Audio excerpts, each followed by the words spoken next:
April is looking to be yet another very big month for the PlayStation 4. We've got one of the biggest exclusives of the year, new IPs, and a lot of other interesting games from a wide variety of genre. And in this video, we're going to be taking a look at the top 10 upcoming PlayStation 4 games for April 2018. Now, we're not ranking these games in any way, we're just going over the games that you should be looking forward to.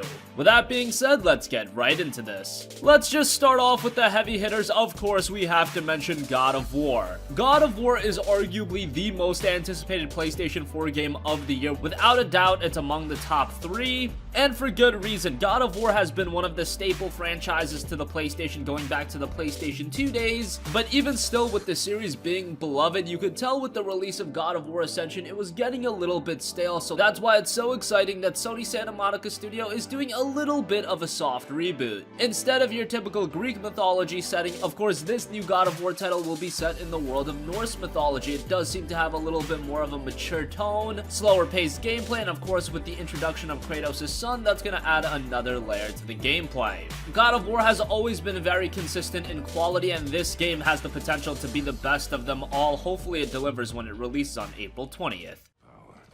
This weapon, any weapon, comes from here, but only when tempered by this.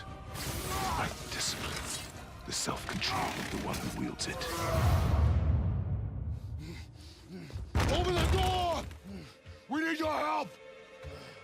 This is no ordinary illness. The boy's true nature, your true nature, fights within him.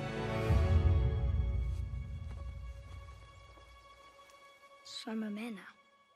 From one exclusive to another, we have Yakuza 6: The Song of Life. Yakuza has been one of those franchises that really hasn't gained traction over here in the States, but that is starting to change, and 2017 was a big year for Yakuza with the release of Yakuza 0 and Yakuza Kiwami. And now we have the latest game in the Yakuza franchise in Yakuza 6: The Song of Life. This is actually the last entry in the main line of Yakuza games, so that's something to note. And once again, you can expect a very mature story with a wide variety of gameplay. The Yakuza games have a lot of content to them, and best of all, that content is very diverse and engaging, and I expect no different with Yakuza 6: The Song of Life. The game has been released in Japan and it got very good reviews. I wouldn't see why it wouldn't be the same over here. There is a demo for the game available, so if you want a little bit of a taste, you should definitely download that. As far as the full release, Yakuza 6: The Song of Life is coming April 17th.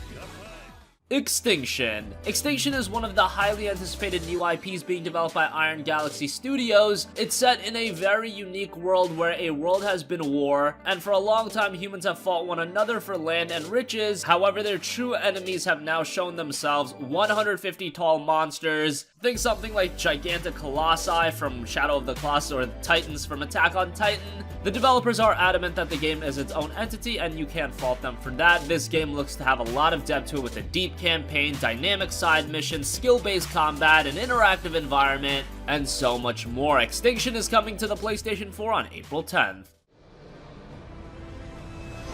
And there will be a reckoning.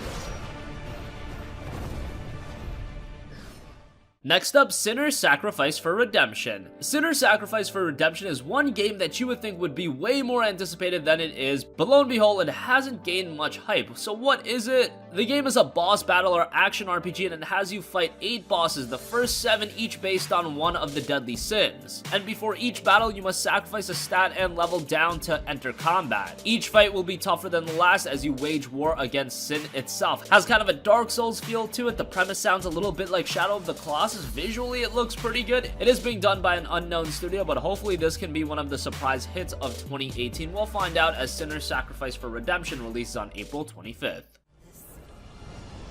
Protector of the realm, just and true, and beloved by all, now rusts in a prison of his wounded pride. A great healer, renowned for wisdom and kindness, consumed by greed for knowledge and corrupted by the darker arts. A leader of the realm, respected and admired, but driven mad with desire for that which he would not give. All fallen, all pushed. Far Cry 3 Classic Edition. Far Cry has been one of Ubisoft's most consistent franchises, and we're actually weeks away from the release of Far Cry 5, and if you pick up the Far Cry 5 Season Pass, that'll also grant you access to Far Cry 3 Classic Edition, which is coming next month. Far Cry 3 Classic Edition is a port of Far Cry 3 to the PlayStation 4, and if you played Far Cry 3, you know how great that game was. Far Cry 3 really took Far Cry to the next level, and it was a fantastic game with a great open world, a lot of content, solid visuals at the time, and a fantastic antagonist. Again, you will just get the game if you pick up the Far Cry 5 Season Pass. It will be available standalone as well. Going to be interesting to see what Ubisoft prices the game at. I think anything more than $20 would be a little much, but we shall see. Far Cry 3 Classic Edition is hitting the PlayStation 4 on April 27th.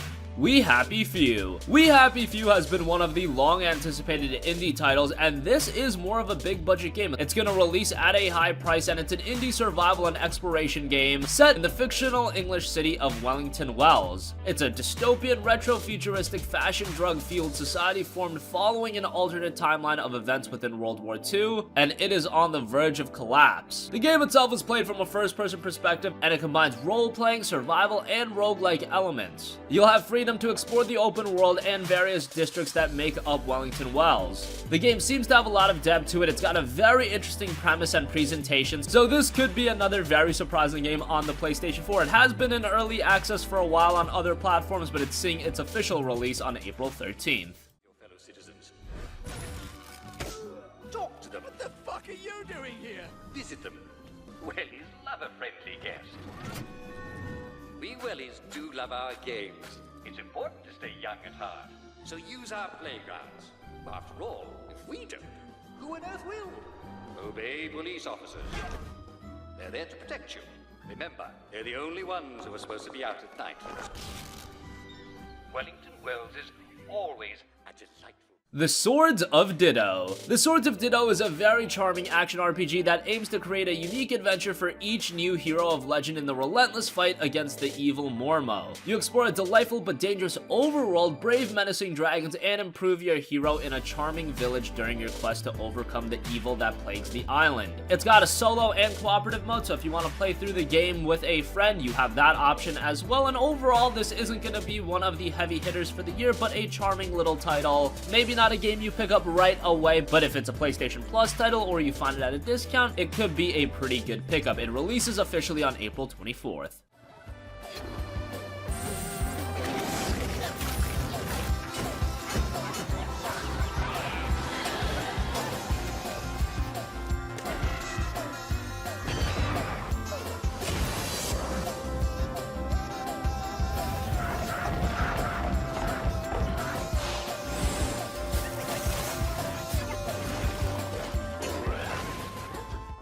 Adventure Time Pirates of the Enchiridion. Adventure Time is seeing a video game adaptation, and it's actually an open world exploration game starring characters of the show, and it's in development by Climax Studios. Visually, it looks to be very reminiscent of Adventure Time, and that's on point. It gives me a little bit of a vibe of what South Park: The Stick of Truth was able to do for South Park. Of course, Adventure Time is an entirely different entity, but you get the idea. The game is touting an original Adventure Time story set sail across the high seas between kingdoms and venture into uncharted territories to figure out what's going on, tactical combat, and hero progression. Adventure Time: The Pirates of the Enchiridion releases on April 24th. Metal Max Xeno. Metal Max Xeno is a JRPG that's actually a part of a long-running franchise in the Metal Max series. However, this is the first title on PlayStation.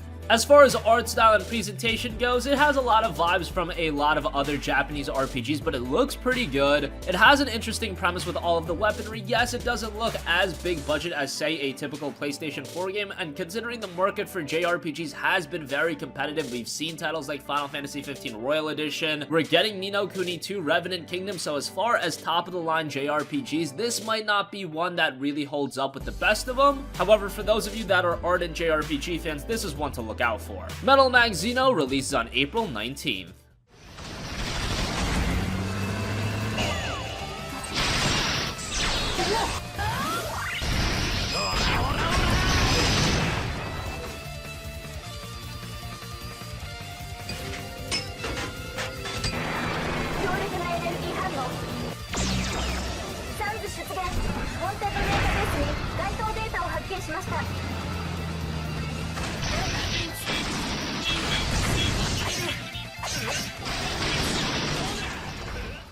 And finally, we have Bombslinger. Bombslinger is a Wild West-inspired action game with bombs, of course. The game is already available as an early access title on PC, and it's been received relatively well. You play as a former ruthless bandit turned rancher as he sets out on a journey to avenge the brutal murdering of his wife. Bomb your way through hordes of enemies, defeat your former posse, and get to the final showdown with its leader, the Gunslinger. The game touts explosive Bomberman-inspired single and multiplayer gameplay, procedurally generated levels, and tons of items make each playthrough unique. 4-player battle mode and AI bots for classic local multiplayer action as well. Bombslinger looks to be a pretty interesting game, and as I mentioned with the Sword of Ditto, maybe this isn't a game you pick up right away at launch, but if it's a PlayStation Plus title or if it's discounted in the future, it might be a fun smaller title to check out. Bombslinger is hitting the PlayStation 4 on April 11th. So that wraps up the top 10 PlayStation 4 games coming in April 2018. What do you think? Which games are you excited for the most in April? I'm sure most of you are very excited for titles such as God of War, maybe Yakuza 6. Extinction is getting quite a bit of attention as well, but there's a lot of other titles like Sinner, Sacrifice for Redemption, and Metal Max Xeno that round out a very interesting month. We'll see how the games turn out next month. Sound off with your thoughts in the comment section down below. Thank you for watching, and goodbye.